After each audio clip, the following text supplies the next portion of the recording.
Good morning. Siddhi Hindi online classes में आपका स्वागत है। एसपी सब्जेक्ट में आज हम लेसन नंबर 2 शुरू करेंगे।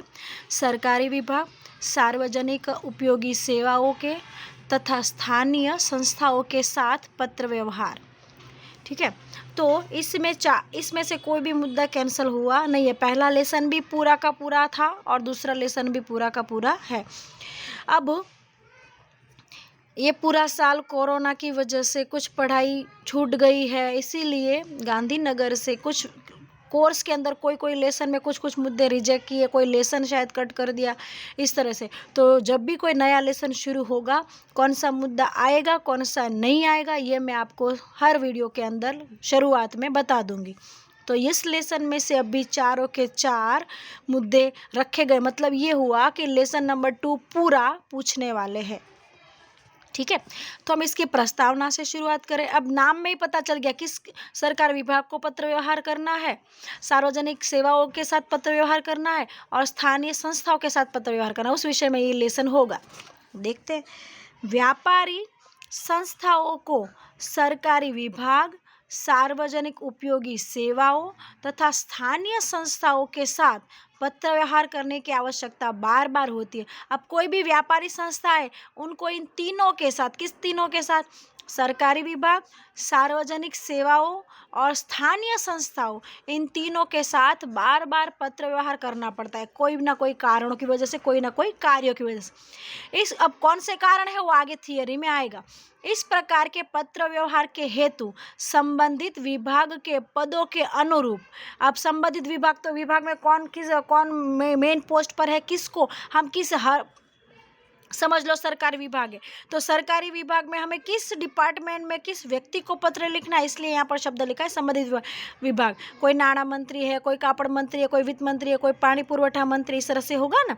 तो कौन से विभाग में कौन से मेन व्यक्ति को आपको पत्र लिखना है, कार्य प्रणाली के अनुसार, उसके कार्य के अनुसार उसके साथ बातचीत करनी है पत्र के अंदर, खाता के अनुसार, पद के अनुसार, संबंधों के अनुसार लिखावट का आलेख करना होता है और उस हिसाब से आपको लिखावट अच्छी तरह से बनानी पड़ती है आपके कार्य के संबंधित और कौन सा पत्र उस उपलक्ष्य में।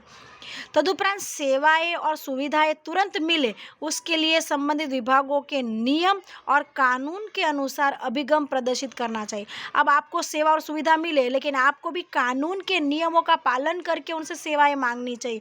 अब जो आपके कानून में, आपके दायरे में नहीं है, उस सेवा का उल्लंघन करके आप उनसे नियम कोई अपनी सुविधा प्राप्त करवाओ, ये तो कोई व्यवस्थित कारण नहीं हुआ। तो जैसे कि आपको रोड रास्ते बनाने हैं, तो ये ठीक है कि भाई आप गवर्नमेंट के कोई फ्लाईओवर ब्रिज कहीं बनाना है, कहीं पर आपको रास्ता टूट गया तो उसके बारे में कंप्लेन करनी है। पर जो आपकी घर की गली के अंदर कोई आपकी मिस्टेक की वजह से रोड टूट गया और फिर आप उनको पत्र लिखोगे कि आप हमें ये रिपेयर करके दो, तो ये नहीं करके देंगे। लेकिन कोई सरकारी कहीं पर फ्लाईओवर ब्रिज है या बारिश की वजह से या कोई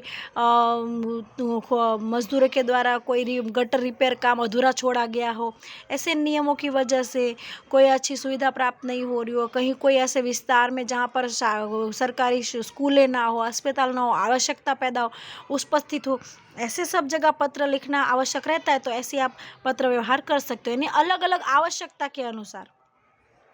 अध्ययन के उद्देश्य से इस प्रकार के पत्र व्यवहार को 3 विभाग में बांटा है। तो ये मैंने अलग अलग आपको पत्र दिखा, उसको 3 विभाग में बांटा गया है। एक सरकारी विभाग को पत्र, दूसरा सार्वजनिक उपयोगी सेवाएं के संबंध में पत्र और स्थानिक संस्थाओं के साथ पत्र। तो 3 विभाग में बांटा गया। उसमें पहला विभाग सरकारी विभाग के साथ कैसे पत्र व्यवहार करना। तो सरकारी, सामान्य नागरिक और व्यापारी पीढ़ी के रूप में सरकारी विभागों के साथ अलग अलग ब्यूरो के लिए अधिकांश पत्र व्यवहार करते हैं। आपको प्रश्न पूछेंगे किस बात के लिए, तो अलग अलग ब्यूरो के लिए अधिकांश पत्र व्यवहार करते हैं। कुछ सरकारी विभाग में ऑनलाइन आवेदन, देखो अब सब ज़्यादातर ऑनलाइन हो गया है, तो आप ऑनलाइन अपनी कंप्लेन भी कर सकते हो और ऑनलाइन पत्र भी कर सकते हो और ऑनलाइन सुविधा प्राप्त भी कर सकते हो और उनको शुभकामना भी दे सकते हो अच्छा कार्य करने के बदले। जबकि कुछ बातों के लिए निश्चित किए गए फॉर्म, अब कुछ बातों के लिए फॉर्म रेडीमेड होते हैं, उसमें आपको सिर्फ फिलअप करना पड़ता है अपना नाम और कौन सी है, तो फॉर्म होता है तो वह फॉर्म भर दो ऑनलाइन। और कोई सुविधा प्राप्त करनी है, कोई फॉर्म रेडी नहीं है, तो आप उसको पत्र बना के लिखो। जिन्हें योग्य रूप से भरकर अनुसार सबूत के साथ संबंधित विभाग में जमा करवाना पड़ता है। सबूत के साथ मतलब उसकी जेरोक्स कॉपी करके आपको अन्य डिपार्टमेंट को भी देना है।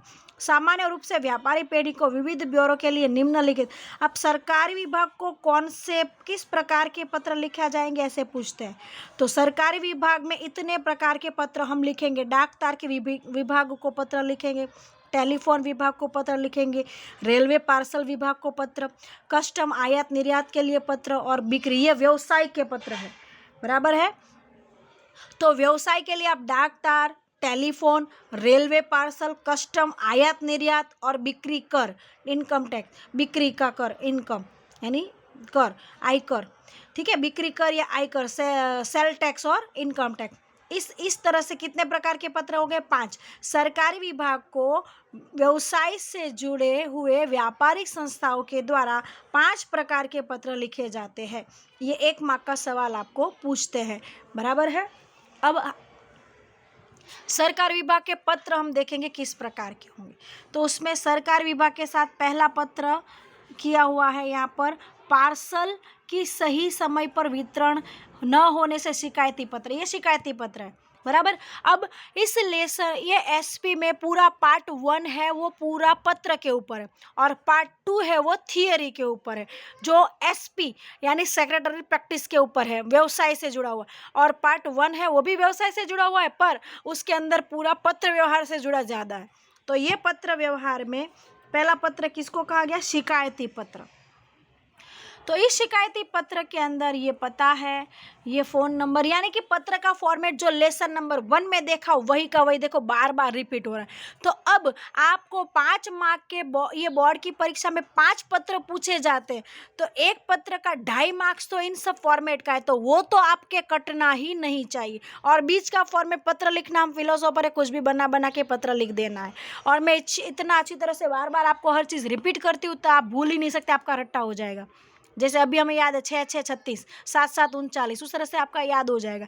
तो खास हर एक वीडियो में थोड़ा शांति से ध्यान रखकर देखिएगा ताकि आपको ये बोर्ड की प्रैक्टिस ही अभी हो जाए। आपके दिमाग के अंदर रोज़ वीडियो वही के वही पत्र क्या रहे वो बात दिमाग में बैठ गई। अब आँख बंद करके लिखोगे तो भी आपको याद आ जाएगा। मैडम ने कहा लेफ्ट साइड फ़ोन नंबर लिखना है, राइट साइड लिखने वाले का पता, एक लाइन छोड़नी है, फिर तारीख लिखनी है। तारीख में भी मैडम बार बार ये बोल रहे कि महीना पूरे शब्दों में लिखना है, महीना लिखने के बाद कोमा करना है, साल पूरी लिखनी है, फिर उस लाइन में कुछ नहीं होना चाहिए। उसके बाद लेफ्ट साइड पर लिखना बैंक का या अन्य व्यक्ति सामने वाले का पता लिखना है, फिर एक लाइन छोड़कर संबोधन विषय लिखना है, विषय पूरा होने के बाद संबोधन लिखना है, फिर मेन पैराग्राफ पत्र का शुरू होगा। पत्र जैसे ही पूरा होता है क्या करना है, आपका विश्वसनीय साइन करनी है, फिर उसके नीचे नाम लिखना है, पूरे पत्र को ब्रैकेट के अंदर बांधना है। उतना तो आपको रट्टा हो जाना चाहिए। एक बार आपको पत्र का फॉर्मेट पूछे तुरंत यही बात है, जो शब्द मैंने बोले वही आपको बार बार मैं रिपीट कर रही हूँ, तो वही आपके दिमाग में घूमने चाहिए, ठीक है।